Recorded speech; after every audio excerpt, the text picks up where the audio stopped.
obstante, aqueles que buscam a meditação somente buscando saúde, também podem prescindir de toda essa bagagem filosófica e ter uma experiência reduzida do que é um estado de relaxação, a não identificar-se com o fluxo de pensamentos e imagens que transitam na mente. Mas esse não é o objetivo da meditação. O objetivo da meditação é a saída do mundo, é a transcendência dos padrões condicionados que nos escravizam à roda do sofrimento. Esse é o propósito da meditação. Não obstante, também temos um propósito inferior para aqueles que buscam estar melhor dentro do mundo da ilusão, e a meditação também oferece esse benefício, apesar de ser um benefício reduzido, diminuído.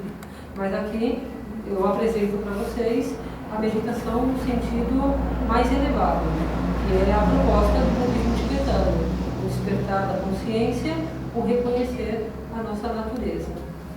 Então, a meditação no budismo, ela visa que o estudante aprenda a descansar no espaço, aprenda a não se identificar com os pensamentos, sensações e todo o conjunto perceptivo, aprenda a contemplar como surge e como se dissolve. Não se trata de bloquear, não se trata de falar, não quero pensar. Quanto mais se bloqueia, mais pensamentos surgem, porque você cria uma retroalimentação através da repressão.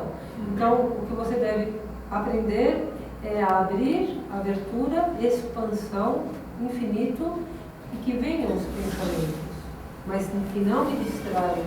Os pensamentos vêm, eu vejo, contemplo o surgimento e contemplo a dissolução. Nesse contemplar o surgir, nesse contemplar o dissolver, eu sou capaz de reconhecer dois aspectos da consciência: o aspecto da calma, que é quando não surge pensamento, e o aspecto do movimento, que é quando surge o pensamento. Em função disso, eu sou capaz de reconhecer o espaço onde surgem os pensamentos. A partir daí, estamos começando a falar de meditação. A partir do momento que conseguimos identificar o espaço. Isso às vezes demora anos, porque apesar de ser muito fácil, o espaço está aí, olha, não se identifica com os pensamentos. O hábito a dar realidade a tudo que aparece na mente é tão grande que a gente não consegue ter a percepção do espaço onde surgem os pensamentos e emoções. Então, requer muita paciência e muitos exercícios que a gente chama de pacificação mental, que são exercícios de centramento, que são os primeiros exercícios. Depois, daqui a pouco, a gente vai fazer um pouquinho de experiência para vocês poderem identificar um exercício do outro. E existem outros métodos tibetanos também que têm esse propósito de estar centrando a mente para que possamos reconhecer o espaço, que é onde transitam todos os fenômenos, e não ser distraído pelos fenômenos. Uma vez reconhecido o espaço, começamos a falar de meditação, começamos já a ter a experiência da pacificação mental. Quando não nos identificamos com os pensamentos que transitam pela mente, significa que não estamos concedendo energia, não estamos alimentando esse movimento de energia, de pensamentos dentro da consciência. Ao não alimentá-los, ao não conceder realidade a eles, de uma forma natural e espontânea, eles vão se debilitando na nossa consciência. Então, começa a surgir um fenômeno, que é o fenômeno de esgotamento. O fato de não dar energia, não dar alimento, não dar realidade aos pensamentos, eles vão perdendo o seu poder que exercem sobre a nossa consciência e vão diminuindo de quantidade até que se esgotam em si mesmo. Começa a haver mais espaço na mente. A mente não está tão tumultuada de pensamentos, começa a haver um controle da mente. Então, quando isso acontece, esse estado de calma mental, de pacificação mental, começamos a investigar o que é esse espaço. Isso já é meditação. Então, investigar o que é esse espaço é reconhecer que a primeira experiência, a primeira qualidade que surge no espaço é a paz. A pacificar a mente, a gente tem uma experiência natural de calma mental e a gente reconhece um estado de paz interior. Isso já é muito bom. Uma paz não fabricada por nada, não é porque eu pus a música, nem porque eu estou em silêncio fechado no quarto. É uma paz que surge do interior, é uma paz que surge da minha natureza. É uma paz que é o que sou. Se a gente olha um pouquinho mais profundamente e permanece nesse espaço, que ele tem experiência, não é um espaço vazio, é vazio de movimento, ausente de movimento, mas pleno de capacidade, potencialidade e qualidade. Então começa a verdadeira experiência meditativa. Começa as experiências de êxtase, as experiências de gozo, as experiências de visão profunda. Então a primeira é a paz, naturalmente da paz surge a compaixão, e quando você experimenta essa paz, você simplesmente contempla o estado miserável no qual você estava submetido, ignorante da sua própria natureza, e em função disso, naturalmente você contempla todos os seres, e digamos que da própria experiência da paz mental surge a compaixão universal. Vai unido, vai junto, e da compaixão ao amor. Então daí surge a verdadeira atividade para o bem dos seres. Como irradio essa verdade, desde essa experiência profunda que me provoca a meditação, a introspecção, como isso se irradia na minha conduta. O budismo não é dogma, ninguém levanta e fala, você tem que meditar.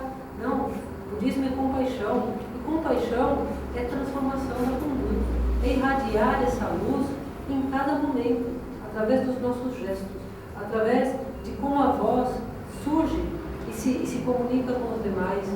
É essa realização que é estabilizada e que se manifesta espontaneamente em função dessa realização interior. Isso é meditação. Então a meditação, como vocês veem, é algo maravilhoso. É a saída do mundo do condicionamento, é a experiência da transcendência do sofrimento. Isso é meditação. E meditação é um caminho assim infinito, porque é todo momento, é a prática formal e logo sustentar a experiência da prática formal durante a prática contínua. Então é continuamente estar lembrando e atualizando, porque as tendências são muito fortes. A gente sai da meditação e se a gente não toma cuidado, até a experiência profunda que surge da meditação, ela é rapidamente roubada.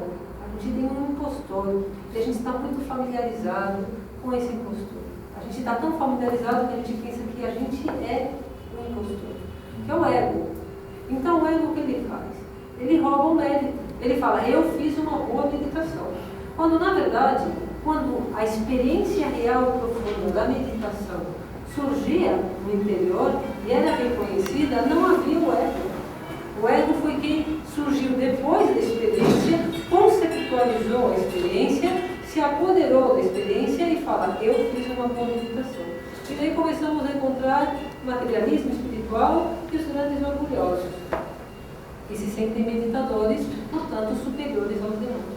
Então isso é muito comum e a gente vê muito isso, sobretudo em veteranos da meditação, praticantes que levam mais de 10 anos. É um véu muito sutil, é um véu da ilusão que o próprio praticante não consegue ver. Então, desde o princípio, a gente tem que tomar muito cuidado para que não exista essa armadilha e que a gente não caia nessa armadilha, que é a ilusão do eu, que se apropria da virtude, do mérito, da prática pura e começa a desenvolver-se um ego espiritual. Então, é muito importante ter atenção para que isso não aconteça. Então, dentro do budismo em geral, budismo, Buda, significa ser interior desperto, significa clara luz do espírito desperto. Buda é uma palavra composta, Buda, duas sílabas, e ela significa completamente purificado e completamente desenvolvido. Isso significa Buda. Ou seja, quando a nossa natureza se purifica completamente dos véus ou das máscaras da ignorância, tem que ver com a raiz, que é o ego, e quando todas as virtudes e qualidades inerentes à sua natureza são desenvolvidas. Então, quando acontece isso na consciência, contemplamos o nascimento